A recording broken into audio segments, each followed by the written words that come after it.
हाँ जी, बोलिए। मेरा कुछ डाउट था सर, तो क्लियर दैट। पूछ लीजिए। सर, जो मल्टीवर्स थ्योरी है, तो उसके बारे में आपका क्या विचार है? देखिए मल्टीवर्स, अब जब तक आपको कल्पना के लिए तो कोई रोक नहीं है ना भाई, किसी भी कल्पना के लिए कोई रोक तो है नहीं। मल्टीवर्स की थियरी कहाँ से आई है? जो कल्पनाएं थी तंत्रयान की वही चीज तो है, तंत्रयान की ही तो कल्पना है मल्टीवर्स। अभी हॉलीवुड ने फिल्म बनाई थी डॉक्टर स्ट्रेंज पार्ट 2, उसमें मल्टीवर्स को दिखाया दिखाया था ना उसने। जी सर। तो उसमें डॉक्टर स्ट्रेंज क्या है? बुद्धिस्ट ही तो है। पता नहीं बुद्धिस्ट है से ही जी। तो अपना तंत्रयान सीखा है ना। आप डॉक्टर स्ट्रेंज की सीरीज देखिए कि उसने वो शक्तियां कहाँ से मिली हैं तंत्रयान की। तो वो पहले तो वो नहीं मानता था, उसको लोग समझाते थे, नहीं मानता था। फिर उसका खुद का एक्सीडेंट होता है, जब एक्सीडेंट हो जाता है उसका शरीर काम नहीं कर पाता है, खुद एक बहुत बड़ा सर्जन रहता है लेकिन उसका हाथ नहीं काम कर पाता है, तो वो नेपाल जाता है अपने इलाज कराने के लिए। नेपाल जाता है तो वहाँ एक बौद्ध भिक्षुनी मिलती है उसको, और वो बौद्ध भिक्षुनी जो है उसको अपना चेला बनाती है, उसको सारे चीजें सिखाती। तो उसका साथी भी जो है एक चाइनीज मोंक है। आप ध्यान से देखिए डॉक्टर स्ट्रेंज को, पूरा बुद्धिज्म का उस पर प्रभाव दिखेगा। अमेरिका की दो सबसे फेमस जो कॉमिक्स हैं, मार्वल सीरीज और डी, ये दो कॉमिक्स हैं और दोनों के जो किरदार हैं उन्होंने बुद्धिज्म से अपने चुराए हैं। जो मार्वल है वो तो खुले तौर पे डॉक्टर स्ट्रेंज को बोल दिया कि भाई ये बुद्धिस्ट का ही कैरेक्टर है, लेकिन जो डीसी था उसने थोड़ा सा कंजूसी किया। बैटमैन को उसने दिखाया जरूर, इन्फ्लुएंस जरूर दिखाया, लेकिन जैसे बैटमैन को दिखाएगा कि वो मेडिटेशन करने लगता है, कभी उसको दिखाएगा किसी सीरीज में कि जाता है वो मॉन्क्स के पास एक जगह रहता है, वो सीखता है मॉन्क से, इस तरह की चीजें दिखाएगा।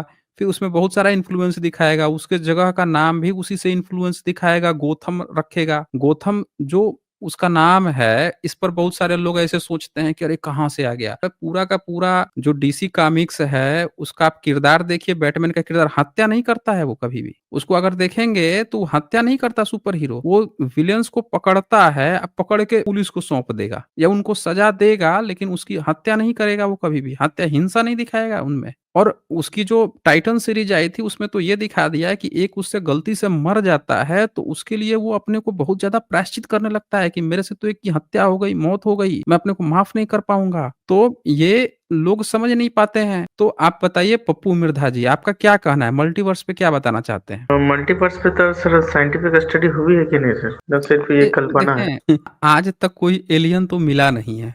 मिला है बोलिए? नहीं सर, नहीं तो नहीं। जब जब एलियन नहीं मिला है तब मल्टीवर्स कहाँ पहुंच गए भाई? पहले एलियन तो खोज लीजिए, उनसे बात संपर्क कर लीजिए, तब ना मल्टीवर्स की कल्पना करेंगे। और एक इलोन मस्क ने सर कहा था एक बार कि हम लोग एक वो मतलब गेम के कैरेक्टर की तरह, जो हमारी दुनिया हम्म। किसी ने बना, तो probably talk about may be God. अच्छा देखिए, ये तो अनुमान करना काफी आसान है ना कि कोई कुछ कह दे, हम उसका अपने हिसाब से मीनिंग निकाल दें। हैं एलन मस्क ने सबूत थोड़े दे दिया है। कोई कुछ भी कह दे तो मीनिंग निकालने के लिए सब लोग स्वतंत्र है ना, कुछ भी मीनिंग निकाल देंगे। हम तो सबूत की बात करते हैं कि अगर सबूत है तो है, बात करना क्या होता है भाई? हम भी यहाँ बैठ के कोई ख्याली पुलाव पका देंगे, आप भी पका दीजिए, वो भी पका देगा, बात सिर्फ सबूत की है। सर, ये दुनिया कैसे क्रिएट हो गई बिना गॉड के?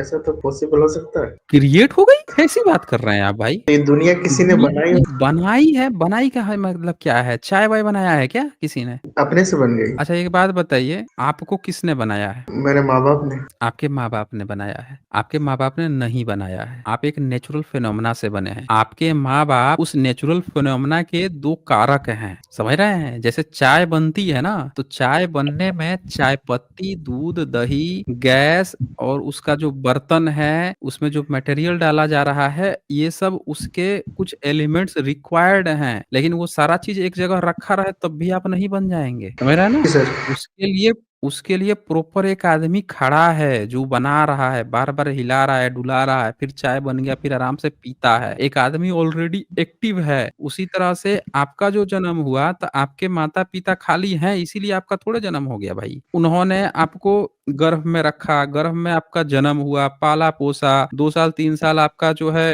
फीडिंग हुई, फिर आपको हाथ से खिलाया, बोलना, हर चीज में तो एक्टिव है ना। जब तक आप बड़े, आपको पढ़ाया लिखाया, हर जगह आपके साथ हैं। तो जिसको आप कह रहे हैं ना कि बनाया, वो हमेशा अपने प्रोडक्ट के साथ होता है या एक समय बाद उससे हट जाता है, समझ रहे हैं? लेकिन फिर जब आपको अपना बच्चा पैदा करना होगा तो फिर आप और आपकी वाइफ फिर एक्टिव हो जाएंगे, उसके साथ रहेंगे। तो भैया आपका इस जब आप ये कहते हैं कि कोई ईश्वर है या किसी ने बनाया है, वो कहाँ है भाई? वो कहाँ एक्टिव है? है तो मिल ले। यहाँ तो प्रॉपर आप हैं, तो आपके माता-पिता हैं या आप हैं, आपका बच्चा होगा तो वो आपके साथ एक्टिव है। इसमें ईश्वर कहाँ है? बता दीजिए आप हमें। वो रहता, वो बनाता तो वो हमसे बात करता, बातचीत करता। माँ-बाप तो भाई बातचीत करते हैं। तो माँ-बाप मतलब ने सर हमको बनाया है तो ईश्वर का क्या रोल है इसमें बता दीजिए आप हमें? तो सर आप कंप्लीटली डिनाई कर रहे हो गॉड से। डिनाय करने की क्या बात है, जो है नहीं उसको डिनाय थोड़े किया जाता है। जो रहता उसको ना डिनाय किया जाता है कि भई सही है कि गलत है, वो है ही नहीं तो उसको क्या डिनाय करना। ये तो आपने कपोल अब आप कह दोगे कि सर आप जो है ना यहाँ पे एक नाम रखा है मैंने डायना फुरखोर। अब डायना फुरखोर को आप मानते हैं कि नहीं मानते? हम कहें भई डायनासोर का नाम सुना है, ये डायना फुरखोर कौन है भाई? हमने तो नाम ही नहीं सुना। आप कह रहे नहीं आप डिनाय कर रहे हो भाई, दुनिया बनाती है, आप कैसे ऐसे कैसे डिनाय कर सकते हो? अगर उसने नहीं बनाया तो किसने बनाया? बे आप गॉड के जगह पे कोई भी नाम रख दो, एक्स, वाई, जेड कुछ भी रख दो। आप कह दो कि आप कैसे डिनाई कर सकते हो, उसी ने सब बनाया है। बताओ इसका कोई मतलब है? हम आपसे कह दें कि आपको जो है ना एक गधे ने आपको जन्म दिया है, आप मान लेंगे? बोलिए। सर आप एग्जांपल कैसा दे रहे हैं सर आप? हम तो आपसे कह रहे हैं कि आप डिनाई कैसे कह सकते हो कि गधे ने आपको जन्म नहीं दिया? आप मान लेंगे? बोलिए। आप कैसे मान सकते हैं? तो जब आप नहीं मान सकते हैं, जब आपको चीज़ें पता है कि ये गधा एक इंसान को नहीं जन्म दे सकता है, एकदम क्लियर कट पता है, तो हमको भी एकदम आपको भी क्लियर कट पता होना चाहिए कि हम इंसान हैं, हम इंसान इंसान को जन्म देगा। भाई मिट्टी को आपने मिट्टी जन्म देते हुए देखा है क्या? नहीं, पृथ्वी को पृथ्वी जन्म देते हुए देखा है क्या? नहीं सर। तो फिर आप कैसे ये बात कह रहे हो भाई? उसको किसी ने बना दिया है, क्रिएट कर दिया है, फिर कह रहे हो कि आप कैसे डिनाई कर सकते हो? बताइए। तो मतलब आप एथिस्ट हैं? एथिस्ट क्या होता है भाई? क्या होता है एथिस्ट? वही जो भगवान को नहीं मानता उसी को एथिस्ट बोलते हैं ना? नहीं, उसको एथिस्ट नहीं कहते हैं ना, उसको एथिस्ट नहीं कहते हैं। एथिस्ट का डेफ़िनिशन थोड़ा आपको ब्रॉड करना पड़ेगा। एक आपको एक डेफ़िनिशन जोड़ना पड़ेगा। जो अंधभक्ति नहीं मानता हो, जो मूर्खतापूर्ण बातें नहीं करता हो, जो साइंटिफ़िक टेम्परामेंट रखता हो, जो गधों की तरह लॉजिक नहीं लगा के या कुछ भी कहीं की मिट्टी, कहीं का रोड़ा, कहीं से उठाया, कहीं पे जोड़ के बना दिया लॉजिकल फ़ालतू से लो ये हो गया, वो हो गया। ये सब जिसमें दुर्गुण नहीं हो। डेफ़िनिशन थोड़ी बड़ी कीजिए ना, खाली ईश्वर को नहीं मानता ईश्वर है ही नहीं और उसको मानने की आप बात कर रहे हैं। अभी हमने जैसे कहा कि भाई गधा ने आपको जन्म दिया, आप मान ही नहीं रहे थे। तो हम कह देंगे कि आप एथिस्ट हैं, आप तो मान ही नहीं रहे हैं। आप मान लेंगे आप एथिस्ट हैं? आप मान नहीं रहे हैं कि गधे ने आपको जन्म दिया? बोलिए। मतलब सर मैं काफी थोड़ा रिलीजियस पर्सन हूँ तो नहीं, मुझे सर रिलीजियस पर्सन नहीं होता है। रिलीजियस कुछ भी पर्सन नहीं होता, कोई रिलीजियस पर्सन नहीं होता। ये मन की आपकी भ्रांति है कि आप रिलीजियस अपने को मान रहे हैं। ये आपके मन की भ्रांति है। भई एक बात बताइए जैसे आपने आके मन में आपको किसी ने वो फेक कल्पना बना दी। अब हमने क्या किया हमने भी एक फेक कल्पना बना ली कि भैया खो-खो नाम के एक देवता हैं और उन्होंने इस दुनिया को बनाया है। उन्होंने आपको पैदा किया, आपके माता-पिता को पैदा किया। उन्होंने इस दुनिया को बनाई, डायनासोर को बनाया, हर चीज़ को बनाया। अब बताइए जो आप अब हमने आपसे कह दिया कि भैया आपको आपके माता-पिता ने नहीं खो-खो ने पैदा किया है। आप कह देंगे कि नहीं ऐसा नहीं हो सकता, हम नहीं मानते हैं। तो हम तो कह देंगे फिर आप एथिस्ट हैं, आप खो-खो देवता को नहीं मानते। बोलिए, आप एथिस्ट हैं? आप खो-खो देवता को नहीं मानते? क्या सर आप क्या लॉजिक क्या समझ में नहीं आ रहा हमको। हाँ, लॉजिक जो आप कर रहे हैं वही तो मैंने कहा है। आप खो-खो की जगह अपना भगवान रख रहे हैं, हमने खो-खो रख दिया। आप भी तो वही कर रहे हैं और जब वही सेम चीज़ आपके ऊपर पड़ा तो आपको तुरंत दिमाग आपका काम करने लगा कि अरे यार! ये कुछ गलत हो गया। तो आप अपना जो लॉजिकल फालसी लेके घूम रहे हैं वो आपको पता नहीं चल रहा है। बोलिए। सर मेरे घर में सर हुँ, सब रिलीजियस तो सर अगर बिल्कुल सही मैं है। किसी को अगर हुँ, बताऊं कि भगवान नहीं होते हुँ। तो मैं क्या एग्जांपल दे देखिए, सकता आपको किसी को बताने की ज़रूरत ही नहीं है। क्या बताने की ज़रूरत है? आप 1-2 क्वेश्चन खड़ा कर दीजिए वहाँ पे। आप क्वेश्चन खड़ा कर दीजिए, आप कह दीजिए कि भैया ये भगवान आप पूजा अगर हो रही है, कोई कह रहा है कि भई तुम पूजा पाठ करो, भगवान फ़ायदा कर देंगे। आप कह दो कि नहीं हमको तो एलन मस्क बनना है। आप सीधे हमको बनना है एलन मस्क, हमारा फ़ायदा करा देगा तो आज से पूजा पाठ कर देंगे। अगर नहीं करा पाएगा तो भाड़ में जाए, ऐसा हमको चाहिए ही नहीं भगवान, तुम लोग रखो अपना भाड़ में। हमको छोटी-छोटी चीज़ देने वाला भगवान चाहिए ही नहीं। दे दो बड़ा चीज़ दे, ये छोटी चीज़ देने से क्या होता है भई? कर लीजिए ना, क्वेश्चन कर लीजिए। फिर सर लड़ेगा आप कौन? फाइट कौन करेगा? संघर्ष कौन करेगा? आवाज़ को क्रांतिकारी जो है हमेशा दूसरों के घर में थोड़े पैदा होंगे। निंजा तकनीक जो है तो हमेशा आप सिंड्रेला ड्रीम ही सर आप देखिएगा। बोलिए। सर ऐसे तो सर आप लड़ाई करवा दीजिएगा। नहीं, लड़ाई तो तब होती है ना जब आप सही ढंग से आप दिमाग नहीं लगाएँगे। लड़ाइयाँ कब होती हैं? जब आप सही ढंग से क्वेश्चन नहीं अराइज़ कीजिएगा। आप हमसे लड़ रहे हैं? बोलिए। नहीं सर। काहे नहीं लड़ रहे हैं? हम तो आपको बहुत कटु वचन क्या हम तो आपको सारे तर्क रख दे रहे हैं, लेकिन आप तो हमसे नहीं लड़ाई कर रहे हैं। तो सर अगर मैं ठीक है चलिए मैं भगवान को नहीं मानता हूँ लेकिन दुख के समय तो भगवान ही याद आते हैं सबको, तब तो कोई याद आता नहीं। दुःख के समय आपको भगवान थोड़े याद आएँगे, दुःख के समय आपको वो चीज़ याद आएगी जो आपकी हेल्प करे। दुःख के समय आपको वो चीज़ें याद आएँगी जो आपके अवचेतन मन में बसी हुई हैं। दुःख के समय आपका वो डर आपको याद आता है। 2 ही चीज़ याद आती है दुःख के समय, आपका डर या फिर आपको जो सपोर्ट करने वाला है वो, समझ रहे हैं? और भगवान तो है नहीं, वो तो आपके अंदर बैठा हुआ डर है, तो आपको डर आपको याद आता है। आपको पता है जब आँखों का ऑपरेशन होता है, जब दिल का हार्ट का ऑपरेशन होता है, शरीर का ऑपरेशन होता है, तो शरीर जो है ना कभी-कभी अवचेतन मन की गहराइयों में चला जाता है और कभी-कभी ऐसा मतिभ्रम होता है कि बहुत सारे नाइटमेयर्स जो हैं आपको पकड़े हुए हैं, आपको मार रहे हैं, आपको क्या कर रहे हैं, इस तरह के बहुत सारे भ्रम दिमाग में आते हैं। कुछ लोग तो ऐसा बता रहे थे मैं तो मर गया था, मैं तो स्वर्ग गया था, मुझे ऐसी अनुभूति हुई। आप पढ़िए कई सारे नोट्स ऑपरेशन के समय में, वो बोलेंगे कि मैं तो मर गया था, हॉस्पिटल में था, 2 मिनट के लिए मर गया था, इतना उनको पता ही नहीं है। जिनको साइंस नहीं पता होता है, वो क्या करते हैं, अपनी जो कहानियाँ सुनने होते हैं, उससे रिलेटेड अपने इसको बोलते हैं वो एनोक्टेट लॉजिकल फॉल्सी उससे रिलेट करके और अपनी कहानियाँ बुन के अपनी कहानी पका देते हैं। अब आप बीमार हैं, आपको याद आ रहे हैं भगवान की, सब बीमार पड़ते हैं तो डॉक्टर के पास भागते हैं, आप भगवान की तो आप तो बीमार पड़ते होंगे तो फिर जाते होंगे मंदिर-वंदिर में इलाज कराने, बताइए? नहीं सर, मैं तो डॉक्टर पे जाता हूँ। क्यों जाते हैं फिर? जब भगवान याद आते हैं तो भगवान के भक्त के पास जाइए, देखते हैं ना वो इलाज कर देता है। अभी एक आए तो थे, गधे के मूत से नहीं गाय के मूत से इलाज कर रहे थे और जब गधे का मूत देखे तो दिमाग ही उनका हिल गया, इधर-उधर भागने लग गए। तो सर क्या मतलब भगवान आपका मतलब भगवान नहीं होते, मतलब यही ना? हम तो कह रहे हैं कि खो-खो भगवान होते हैं कि नहीं होते हैं? आप ही बता दो हमें। नहीं होते, कोई भगवान नहीं होता। फिर आपका भगवान कैसे हो जाएगा जब खो-खो भगवान है नहीं? हमने अभी बताया कि खो-खो भगवान है,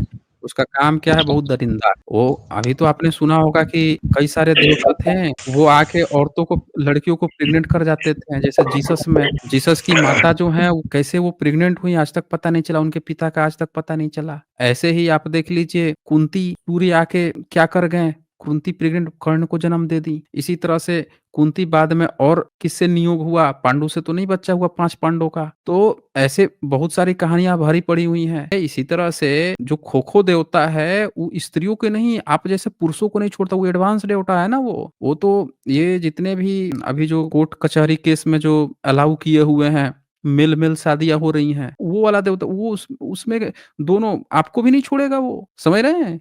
तो बताइए आप उसको मानते हैं कि नहीं मानते हैं? बोलिए। हम किसी भगवान को नहीं मानते सर, आप जी। अरे मान लीजिए भाई, उसको मानने में फ़ायदा है, नहीं मानेंगे तो आपको भी नहीं छोड़ेगा। अभी तक तो महिलाओं को नहीं छोड़ते थे, वो तो आपको भी नहीं छोड़ेगा। ऐसा हुँ? लॉजिक सर आप है ना, आप क्या बोले आप? अरे भाई, आप नहीं मानेंगे खो-खो देवता को ना, तो मैं बता रहा हूँ, आप बच के रहिएगा थोड़ा-सा। दिन दहाड़े ना आपको कुछ गड़बड़ कर दे वो, समझ रहे हैं ना? अब हवा बन के जाएगा, कहीं पे रहिएगा, आपके कपड़े-वपड़े खींच लेगा, आप नंगे हो जाएँगे। आपको पता भी नहीं चलेगा, भगवान आपको नंगा कर देगा रोड बीच बाज़ार में। खो-खो देवता से आप डर के रहिए। सर और एक चीज़ समझ पूछना रहे था हैं? सर। बोलिए। सर जो मेरा सरनेम है उसके बारे में कुछ बता सकते हैं सर? कितना पुराना है, उससे मतलब यूज़ हो रहा है? ये सब अब ये मत कीजिए कि सरनेम कितना पुराना है, सरनेम सब लोग 150-200 साल से इस्तेमाल कर रहे हैं, ठीक है ना? चलिए, बहुत समय दे दिया आपको। हाँ जी, अनमय मुखर्जी, बताएँ क्या कहना चाहते हैं? जी, सर डाउट ये था कि मैं कानपुर का रहने वाला हूँ, तो यहाँ पे हुँ, ब्राह्मण हुँ। की आबादी थोड़ी ज़्यादा है, तो हम हुँ, यहाँ हुँ। देख पा रहे हैं कि मैंने आपकी वीडियो कुछ 2-3 महीने से देखना शुरू किया है, तो मुझे सच्चाई ये मालूम पड़ी कि ये लोग जो लोग काम करते हैं, इनका जो अंधविश्वास है, जो ये क बकरे की बलि देते हैं या कुछ उल्टा-सीधा जो काम करते हैं ये और लोगों को हुँ। नीच ठहराते हैं, ये सब जो कास्ट सिस्टम है। तो मैंने आपकी डाउट उठा के मैंने बहुतों को ये बोला कि ये क्या जैसे ये लोग बोलते हैं कि जो ये वर्ण व्यवस्था है, ये कर्म अनुसार बनाई गई है, ऐसा ये लोग बोलते हैं, ठीक है? तो आपने जैसे हमको एक वीडियो में हम सुना था, आपने कहा है कि ये जो इस जन्म के जो कर्म हैं, इस जन्म में आदमी जो कर्म करेगा तो अगले जन्म में उसको वो वर्ण मिलेगा, आपने एक शायद वीडियो में बोला था। तो मैंने वो चीज़ उनको बताई तो उन्होंने उस चीज़ को कहा कि ऐसा नहीं है और उनके जो गॉड हैं, राम इन्होंने नॉन-वेज नहीं खाया, ये वो हिरण का वध नहीं किया, वो सब के बारे में डाउट था हमको थोड़ा, तो आप क्लियर कर दीजिए। किसने कहा कि हिरण का वध नहीं किया, क्या नहीं किया? भाई हिरण का वध नहीं किया तो ये पीढ़ी दर पीढ़ी किस चीज़ को ढो के ला रहे थे? ये जो वही तो हैं, मैं वही पीढ़ी दर उसको मैं पीढ़ी डिटेल में जा क्यों रहा हूँ। ढो के ला रहे हैं? मतलब आप खुद ये बताइए कि किसी भी गैर ब्राह्मण ने तो दावा नहीं किया कि हम पीढ़ी दर पीढ़ी ये किताबें लेके आए हैं। तो जब ये खुद लिख के आए हैं तो ये बता दें कि इन्होंने, अब मैं वही किताब ही निकाल देता हूँ ना, हिरणवध वाला जो कहानी गढ़ रहे थे, किताब ही खोल वही देता ले हूँ, आइए। सबसे बढ़िया रहेगा। ये रहा इनकी किताब, और खुद अपनी आंखों से सब लोग देख लीजिए कि भैया ये क्या क्या लिख के बैठे हैं, नहीं तो कंफ्यूजन रहेगा सब लोग को। ये वाल्मीकि रामायण है और गीता प्रेस गोरखपुर से। और इसमें हम आ जाते हैं, ये त्रिचत्वारिश यानी 43 चैप्टर है, सर्ग है। इसमें कहते हैं, कपट मृग को देखकर लक्ष्मण का संदेह, सीता को उस मृग को जीवित या मृत अवस्था में भी ले आने के लिए श्री राम को प्रेरित करना। अब देखिए, सीता जो है कह रही है मृग को चाहे जीवित लेके आओ चाहे मृत लेके आओ। तो मृत लेके आने का मतलब क्या होता है? मतलब उसको आपने शिकार कर दिया आपने उसका। स्वीकार कर दिया। अब उससे भी बड़ी बात ये देखिए, 19 नंबर में पढ़ सकते हैं। पुरुष सिंह यदि कदचित या श्रेष्ठ मार जीते जी पकड़ा ना जा सके तो इसका चमड़ा ही बहुत सुंदर होगा। बाप रे। तो आप ये देखिए ना, पुरुष सिंह यदि कदाचित यह श्रेष्ठ मृग जीते जी पकड़ा न जा सके तो उसका चमड़ा ही बहुत कह रही है, सीता बता रही है, उसका चमड़ा बता रही है हिरण का। अब देखिए 20 नंबर पढ़िए। 20 नंबर, घास फूस की बनी हुई चटाई पर इस में मरे हुए मृग का मृग का सुवर्णमय चमड़ा बिछाकर मैं इस पर आपके साथ बैठना चाहती हूँ। अब खुद देखिए आप मतलब कि घास फूस की बनी हुई चटाई पर इस मरे हुए मृग का, जो आप मार के लाओगे, उसका सुवर्णमय जो सोने वाला जो चमड़ा है उसको बिछाऊंगी। अब उस पर आपके साथ बैठूंगी। राम जी मरने भी चले जाते हैं, उनको ये सारी चीजें तो पसंद है कि हाँ चलो हम और सीता बैठेंगे उस पे। तो ये क्या बातें चल रही हैं, मतलब आप ही बताइए। तो इसका मतलब ये है कि वो उसका शिकार करके उसकी चमड़ी का इस्तेमाल कर रहे हैं, तो उसका जो गोश्त होगा उसका क्या करेंगे? अब ये तो एक अंडरस्टूड है ना, कोई हिरन को मार ही ला रहा है, चमड़ा छील रहा है। चमड़ा छीलने का काम तो कहते हैं कि चर्मकार का है, हाँ, ये लोग चमड़ा कहते हैं छीलने ये। का काम। और जो चमड़ा छीलता है वो तो वो बन गया, उसको तो ये नीची जात बना देते हैं।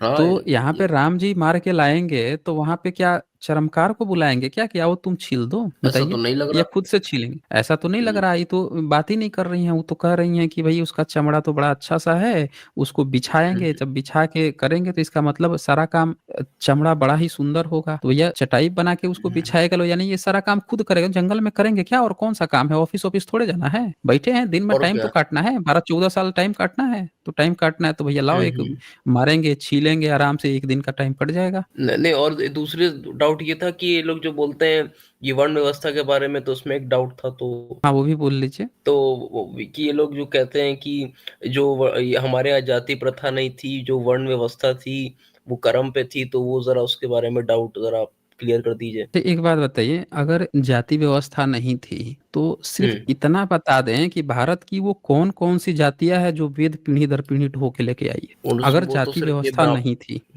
अगर जाति ये व्यवस्था नहीं थी तो वेद पर तो सबका अधिकार होगा ना। अगर वेद इनका रहा होगा, रंभा अगर वेद दे गए होंगे तो सबको दे के गए होंगे, जाति जी जी व्यवस्था जी। होगी नहीं। तो एक ही जाति ब्राह्मण जो है वही पीढ़ी दर पीढ़ी क्यों ढो के लेके आई है? और सारे जितने किताब लिखे हैं छाप के बेचने का, अनुवाद करने का, ये ब्राह्मण ने ही क्यों किए हैं? संस्कृत सिर्फ ब्राह्मणों को ही क्यों आती थी? ये जातिवाद कहाँ से आ गया अगर इनके किताब में वो नहीं था तो, जातिवाद नहीं था तो? जी जी, नहीं, और ये भी है। और देखिए कि एक इनका कौन, इनके जो भगवान है राम, इन्होंने तो एक शायद शूद्र का वध भी किया था सिर्फ वेद सुनने की वजह से। हाँ वो तो सम्मुखवत दिखाया ना मैंने अभी, वो तो मैंने दिखाया कि त्रेता युग में हक नहीं है ना। ब्राह्मणों ने बता दिया कि भाई अगर शूद्र तपस्या करेगा तो ब्राह्मणों की जीविका मर जाएगी। देखो ब्राह्मण का बच्चा मर गया, इसकी जीविका तो शूद्र खा गया, तो वो जाके हत्या कर देते हैं कि शूद्र को हक नहीं है। भाई हमारे राम राज में तो हक ही नहीं है। तो आप खुद ये सोचिए ना। देखें, इसके बहुत सारी बातों पे चर्चा हो सकती है, इन्होंने कहाँ पे क्या लिखा है, लेकिन हम तो एकदम प्रैक्टिकल ग्राउंड की बात कर रहे हैं कि असली जातिवाद तो यहीं से समझ में आ जाता है कि इनकी अगर जाति व्यवस्था नहीं थी तो बता दे ब्राह्मण की अपनी बेटी की शादी कौन कौन सी जाति में करते थे, अभी पता चल जाएगा ना जाति व्यवस्था थी कि नहीं थी। बिल्कुल। और इसमें देखिए और इनकी तो मनुस्मृति में ये लिखा हुआ है कि जो आज शूद्र जो वेद सुन ले तो उसके कान में शीशा डाल दो पिघला हुआ। ये सब जगह लिख के बैठे हैं ना, एक जगह थोड़े है, हर जगह लिख के बैठे हुए हैं। मनुस्मृति से लेके और ब्रह्म भाष्य ब्रह्म सूत्र में लिख के बैठे हैं, गौतम धर्म सूत्र में लिख के बैठे हैं, यही चीज है। ठीक है फिर।